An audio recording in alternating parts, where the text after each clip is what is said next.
రోహిత్, ప్రీతి ఇద్దరు జాలీగా హెవెన్ రిసార్ట్‌కి వెళ్తారు. అక్కడ ఎంజాయ్ చేస్తూ కపుల్ టెంట్ ఏర్పాటు చేసుకొని రోహిత్, ప్రీతి ఇద్దరు టెంట్ లోపలికి వెళ్ళబోతుండగా ఒక వెయిటర్ బాయ్ వచ్చి మేడం బట్టలు లాండ్రీకి వేస్తానన్నారు అని అనడంతో రోహిత్ రూమ్ కీని ప్రీతికి అందించి నువ్వు వెళ్ళి లాండ్రీకి బట్టలేసిరా, నేను ఇక్కడే టెంట్లో ఉంటాను జాగ్రత్త అని రోహిత్ చెప్పగానే ప్రీతి రూమ్ కీస్ తీసుకొని వెళ్ళిపోగా రోహిత్ టెంట్లోకి వెళ్ళి అక్కడ టెంట్ జిప్ని పెట్టేస్తాడు. అప్పుడే ఎవరు లేని టైంలో అనన్య, కాంచన అక్కడికి కసిగా వస్తారు. ఆ టెంట్ పైన పెట్రోల్ పోసి ఒక మండుతున్న కర్రతో ఆ టెంట్ని అంటించేస్తుంది అనన్య కసిగా చూస్తూ.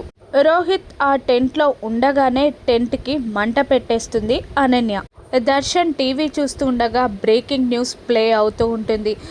ఘోర అగ్ని ప్రమాదం, హెవెన్ రిసార్ట్లో కపుల్ టెంట్ పైన ఘోర అగ్ని ప్రమాదం జరిగింది అనగానే షాకింగ్గా చూస్తున్న దర్శన్ అమ్మా అని గట్టిగా అరుస్తాడు. బ్రేకింగ్ న్యూస్ ఇంకా ప్లే అవుతూ ఉంటుంది.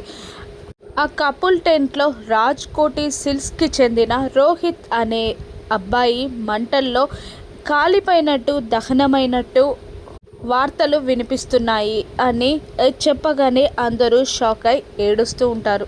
దామిని, రోహిత్ వాళ్ళ నాన్నగారు, అనన్య షాకింగ్గా చూస్తూ ఉంటుంది ఏడుస్తున్న వాళ్ళని.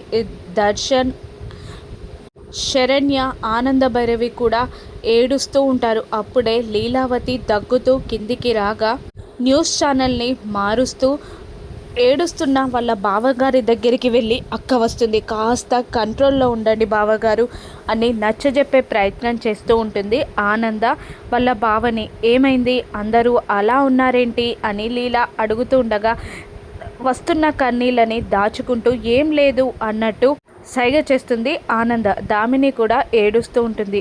నిజంగానే రోహిత్ మంటల్లో కాలిపోయాడా, అసలు మంట పెట్టింది అనన్య అని తెలిస్తే ఆనంద భైరవి ఏం చేస్తుంది, ప్రీతి పరిస్థితి ఏంటి, రానున్న ఎపిసోడ్స్లో చూద్దాం. Thank you for watching.